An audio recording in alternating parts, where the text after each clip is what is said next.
Hello guys, welcome back to my channel. Ang video na ito ay tuturo ko sa inyo kung paano nyo malalaman kung sino ang nag-i-stalk sa inyo sa Facebook account. Bago tayo mag-umpisa, intro muna tayo.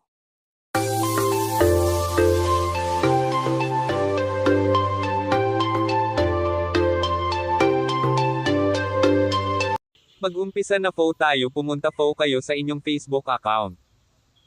Pindutin ang Facebook apps. Pagkatapos, pumunta po kayo sa inyong setting sa inyong Facebook account.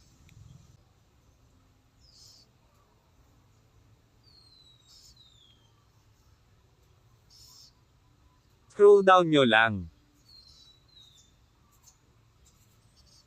Pindutin mo ang stories.